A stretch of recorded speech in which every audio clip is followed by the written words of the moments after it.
एक तरफ रामप्रसाद बिस्मिल कट्टर आर्य समाजी, दूसरी तरफ अशफाक उल्लाह खान कट्टर पठान, लेकिन दोनों ही कलम और पिस्तौल के पुरोधा, दोनों की सूचना अंग्रेज सरकार को देने वाले भी उनके अपने अपने धर्म के लोग, लेकिन मजहब का रंग उनकी दोस्ती के रंग को हल्का नहीं कर सका।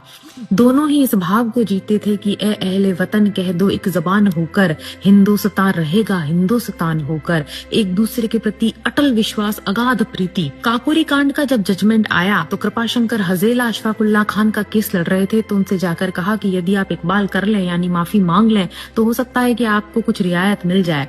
तो अशफाक उल्लाह खान ने अपने वकील से कहा कि देखिए वकील साहब, मुझसे कई लोगों ने कहा कि मैं इस केस में अकेला मुसलमान हूँ और मुझे किसी मुसलमान को ही अपना वकील करना चाहिए, लेकिन मैं अपनी जिद पर अड़ा रहा कि नहीं, मेरा केस आप लड़ेंगे। लेकिन ये माफी का प्रस्ताव आप जिस तरह मेरे पास लेकर आए हैं ये काफी निराशाजनक है। वकील साहब एकदम शांत खामोश वकील साहब ने कहा, बताइए आपकी कोई अंतिम इच्छा। तो अशफाक उल्लाह खान ने बड़ी शान से कहा कि देखिए मैं कल फांसी पर चढ़ूंगा तो आप देखने आइएगा कि मैं किस शान से फांसी के तख्ते को चूमता हूँ। वकील साहब ने हाथ जोड़कर कहा कि यह नजारा मैं अपनी आंखों से देखने की जरूरत नहीं कर सकूंगा, लेकिन मैं आपकी मजार पर शीश नवाने जरूर आऊंगा। दूसरे शहीद थे ठाकुर रोशन सिंह, जिनको फांसी की सजा मिलना अपने आप में अप्रत्याशित था। किसी ने सोचा नहीं था क्योंकि उनका काकोरी कांड से कोई खास लेना देना नहीं था। जब फांसी की सजा सुनाई तो वो झूम कर गाने लगे और रामप्रसाद बिस्मिल की तरफ देखकर उन्होंने कहा कि क्यों पंडित, अकेले ही जाना चाहते थे, लेकिन ये ठाकुर तुम्हारा पीछा नहीं छोड़ेगा, ये भी तुम्हारे साथ ही आएगा। रामप्रसाद बिस्मिल में उन्हें गले लगा लिया और कहा कि आज आप कुर्बानी में हम सबसे आगे निकल गए। साथ में थे शहीद राजेंद्र लाहिड़ी जी, जिन्हें 2 दिन पहले ही फांसी की सजा दे दी गई थी।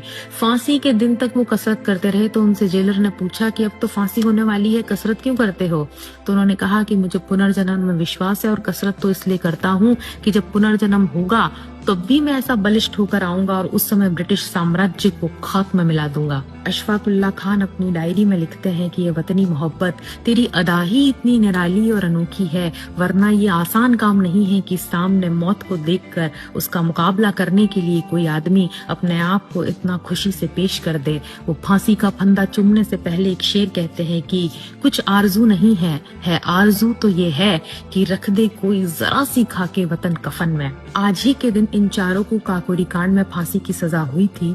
रामप्रसाद बिस्मिल ने जेल में रहते हुए अपनी आत्मकथा लिखी और उसके अंतिम पन्ने पर ये 2 पंक्तियां लिखी कि मरते बिस्मिल रोशन लहरी अशफाक अत्याचार से, होंगे पैदा सैकड़ों इनके रुधिर की धार से। जय हिंद, जय भारत। वंदे मातरम।